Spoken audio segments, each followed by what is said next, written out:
Hello everyone. Thanks for the information. Thanks for the introduction. So today I'll be talking about multi-objective reinforcement learning with concave utilities. Parts of this work I have done with in collaboration with my colleague at Purdue, Chinbo Bai, Professor Vanit Agarwal, my advisor, and Professor T.N. Len from GWU. Starting, we observe that multiple objectives are balanced in many applications. For example, when you drive a car from your home to any place, you not only balance your speed, but you balance your safety as well as safety of others. So this problem of multi-objective is a very common problem which we observe in like day-to-day life. In engineering applications, we also observe this problem. For example, in queues, we observe that if we allow a lot of packets to pass through, then we can create a congestion in the channel, or if we try to hold back the packets, then we can create the backlog at the buffer. So we have to balance this, the cost of waiting versus cost of letting the packets pass through. So similarly, we also have this problem of base station scheduling. For example, if let's say all of us are in a room and all of us try to uh, start making a call from our cell phones, then the cell phone tower will be jammed and then it will try to allocate the resources to us in a fair way. A common form of scheduling is log proportional fairness, which is the logarithm of average number of data rate, which we observe, and then we sum over it. So we see that we try to balance all these multiple objectives in very practical and interesting applications. And most of the times, when we try to work over these multiple objectives, we ensure that we are maximizing a non-linear function of the individual rewards. So to formulate the problem, we have each objective, let's say each objective k at time t obtains a reward rkt. Now, one of the very common example or very simple way to work towards this problem is just sum over all the objectives over a time, which is the linear system. We sum over k and t for rkt.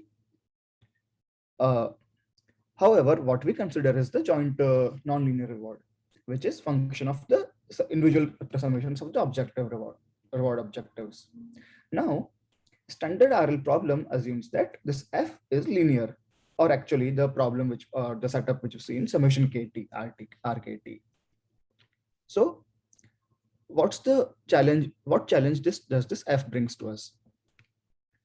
We note that in typical RL, when we have the f as linear, we obtain deterministic policies.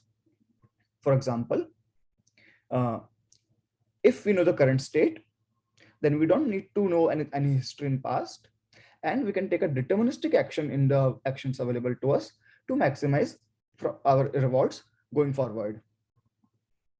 However, that is not true for the examples we considered. For example, even with the fairness function, consider that if we have only a single state, then if the system was taking deterministic actions, then it will just give resources to only one of the users, and thus we will not have any fairness in the system. So the optimal policy may not be deterministic in general. Now, even for two states, I have plotted this function value with respect to policy. And if the optimal policy would have been deterministic, I would have observed the maximum of this function at the vertices. However, it does not, which again implies that my optimal policy may not be deterministic. So what happens here? My Markov property of my RL system, that my next state and my next reward is dependent on my last known state in action, is broken. So I cannot use my literature of standard RL, and that is what creates the problem. And since I cannot use my standard literature of RL, I cannot use any standard algorithms for reinforcement learning as well. So this is the problem we're actually trying to solve here. Now, one can always ensure that if I just append all the states, actions, and the rewards I get in my past into my current state, then I can actually move ahead and bring back my RL formulation, and my existing algorithms will again work. However, as I append my past states and actions, I am increasing my state space exponentially, and this may not work in practice. However, the current application, how they do it, what they do is they approximate first order approximations, and work along with just a gradient knowledge of the functions. So moving ahead, we're trying to formulate a system where we have S joint states, A joint actions, and we want to find a policy which is a probability distribution over the actions, which can help us to determine the actions. Now, again, as I said that since the Markovian structure is broken, I cannot use my Bellman equations, which are the key tool for reinforcement learning literature, and I cannot use algorithms such as Q-learning, DQNs, or DDPG. Now, in past, there have been some work which are mostly heuristic. So what do they do is they find the action which maximizes the function over the Q values and then backtrack according to the Bellman equations using the equation which we see on the screen right now. However, this again gives a deterministic action, and as we saw that it may not work. In fact, we will show in our evaluations that this performs severely bad. So what's the agenda? We want to understand a model-based algorithm, how does the problem dynamics works, and then how can a model-based algorithm can converge to the optimal policy. Based on the learnings, we'll create a model-free algorithm and understand the policy gradient algorithm, which can be implemented using deep neural networks, and how does it converges. And further, note that we have a stochastic system at our hand. So it will have a variance because we cannot guarantee that we will see the same trajectory again and again. So how to reduce the variance in the system. So these are the three topics which we are going to look into today. For the model-based setup, we again start with the SS joint state, AS joint action space, and we try to find the stochastic policy pi. Now, what we do is we define the average per step reward, which is if I play a policy for infinitely long time, then what is the expected or the average times reward I'm getting per time step. A function of this is what I will try to optimize. So if I know my transition dynamics perfectly, then I could have solved this optimization problem and I would be done. Now, note that D is my steady state distribution, which is generated using the Markov chain, which is induced by following the policy pi for this Markov decision process. So my expected reward for objective K is summation S cross SA, RSA, RKSA, D pi SA. D pi is again my steady state distribution for when I follow my policy pi over the MDP M. Now, the essential problems comes from the fact that I do not know this probability pi P. So what can we do is we can start playing the algorithm, playing in the system, and we can create a Dirichlet priors. We can assume that, so for our part of algorithm, we are now assume that we have a Dirichlet prior over the probability distributions, and we can sample a new probability distribution from this Dirichlet priors based on the states and actions which I visit. Now, in this algorithm, what we do is in line 8, if I have visited a state and action pair as often as what I have visited so far in my history for my current episode, I will sample MDP. I will learn the policy for the sampled MDP, and I will play along starting from this point onwards. So in this technique is known as the doubling trick in standard RL literature, which works for the standard linear functions. However, we are trying to ensure that this will work for our non-linear functions f as well.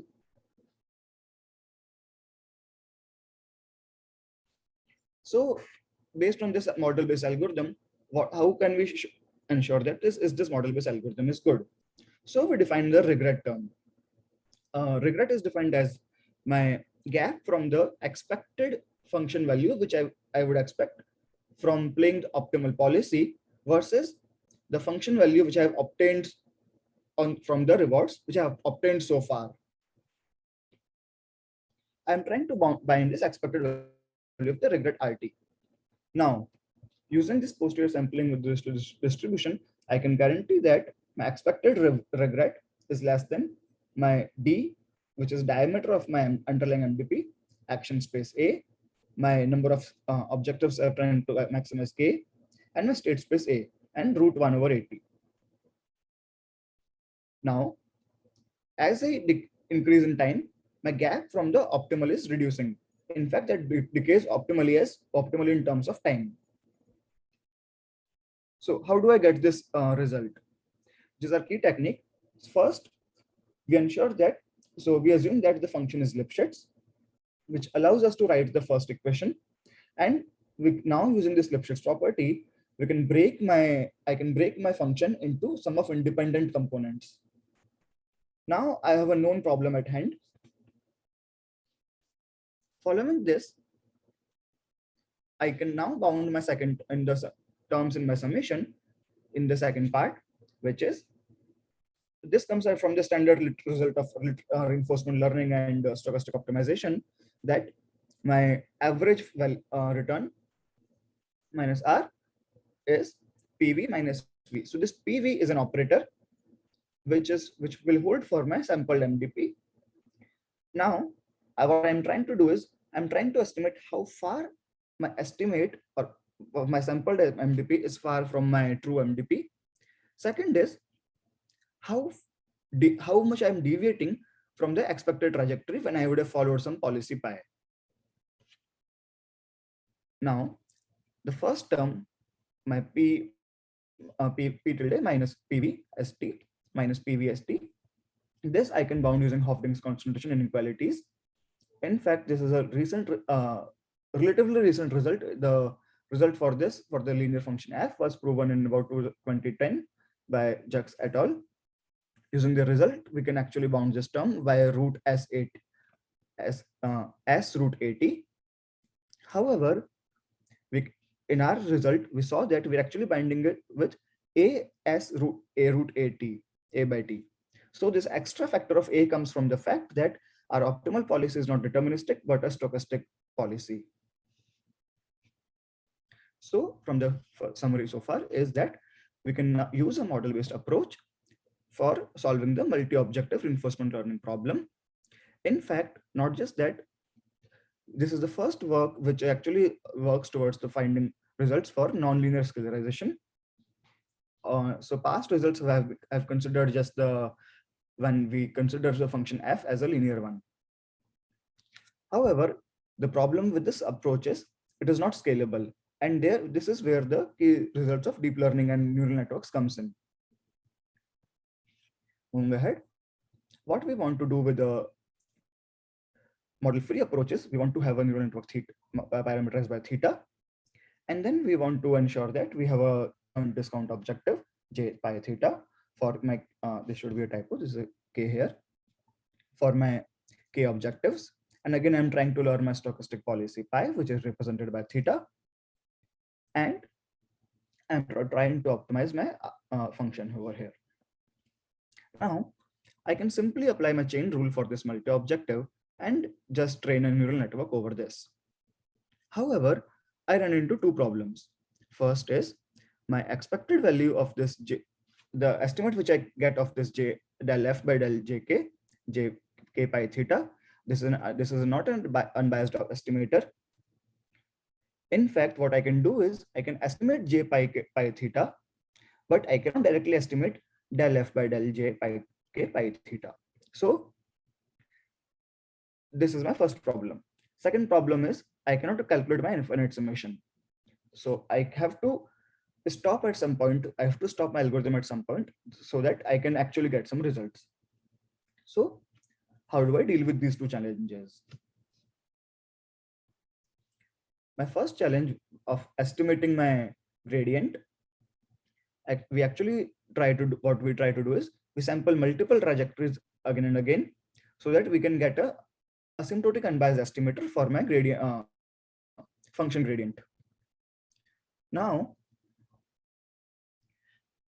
and my second part is if we just stop randomly with some h, then I can obviously I can calculate my gradient terms. And then I can use my gradient estimator. what is the effect of this unbiased of this estimators. We observe that we can actually use Hawking's inequality to bind this term del f by del j pi k pi theta at j hat k, which is my estimate I'm trying, which is estimate I got from playing this playing this algorithm again and again to calculate and two trajectories. And then as an outer loop, I in fact collect n1 trajectories to calculate this gradient term. So it's a two-scale algorithm where I first estimate my reward function values, sorry, my objective values, and then as an outer loop, I am trying to estimate my gradient value. Based on this, we actually obtain convergence results for the gradient descent algorithm with neural networks as well. So if I have a neural network which can completely learn, which can learn all the policies available in the world for my MDP, then following the value of n1 as sigma square by epsilon and n2 as 1 over epsilon, I can in fact get an epsilon closed policy in just over 1 over epsilon power 4 trajectories. Now, interestingly, if we could have calculated this del f by del j pi theta k term correctly, or if we could have calculated this gradient term correctly, we could have done this algorithm in just 1 over epsilon square trajectories. So we are off by a factor of epsilon square. This comes from the fact that we have to estimate my gradient of del f by del jk, which requires n2 trajectories, which is 1 over epsilon. And then on top of that, I again sample multiple trajectories to calculate this gradient estimate, which again gives me 1 over epsilon term. So this is the reason why we are not able to obtain the optimal structure what we would have seen from gradient descent or gradient ascent algorithms. Second term, this epsilon bias, comes from the fact that I need to have a neural network or some policy representation which can completely learn all the policies. If it could not have learned all the policies, then there might be a gap which there might be a point where this neural network cannot pass through and it will stuck there. So this covers our second agenda, that we have a model. So we have covered two agendas. First is model-based algorithm, and we have seen how the convergence work using the concentration inequalities. The second agenda, again, model-free approach, requires concentration inequalities and literature from optimization theory. Now our third agenda, actor-critic algorithms. Now the actor-critic algorithms are a bit interesting because typically what we do is we just subtract the value function of my rewards and I can reduce my baseline reduce my variance. However, that trick doesn't work here. So what we do is we actually do a weighted average of the different objective values to calculate my optimal bias. So the bias term which we see over there, B star S, allows us to reduce the variance optimally. In fact, this bias term gives the least variance in the across the policy of the gradient ascent, which can be further used to improve our results or the convergence rates. So in the summary of this model-free approaches, we can, if I have a policy which can be parameterized completely, then I can attain a convergence rate which goes as 1 over epsilon power 4 for epsilon closed policy. Second, usually such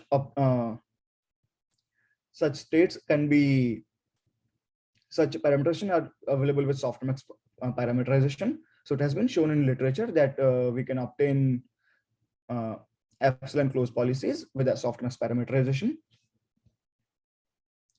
So how does this work in practice? So in practice, we simulate the system using KQs or a queuing system based architecture, where we have a single server and we have multiple queues coming in. For example, we can have a virtual machine which is trying to serve multiple users, or a traffic signal which is trying to serve multiple lanes. Then which user should it serve next? And if a user is served, then it will obtain a reward of 1, otherwise it won't obtain any reward. And we are trying to maximize the fairness among the users over long term. So based on our algorithm, we observe that the algorithms which we devise, which we call moral policy gradient and moral actor critic, they outperform vanilla counterparts as they outperform their vanilla counterparts. Now their vanilla counterparts actually assume the scalarized value of the function as time t as the reward, which I guess any would be the first step of implementing such an algorithm. Now, this may not seem like a very good result, like it's just going from -7.7 to -7.4, but this is a logarithmic result. So actual utility values are exponential of this, which may be much higher. Further, when we move to scalarized DQ system, the results are much more neat. In fact, deterministic policy performs much worse, as we would have expected. So as part of future work, we were like considering this optimization problem into a constraint evaluation system, where we can have an optimization problem with constraints and how to work with them, and how to extend standard reinforcement learning into this constraint general concave utility setting. So the conclusion of this talk is we can have nonlinear optimization of joint reward using reinforcement learning, which is one of the few hot topics of this RL area. Second thing is we can actually convert a non-Markovian system to a Markovian system by considering a long-term horizon, where we would have sufficient time in future to correct our mistakes, and then we can consider a Markovian policy. Second, we can actually obtain algorithms which converges and which can optimally converge with respect to the time which we have, and a policy gradient descent-based algorithm which we can show to converge.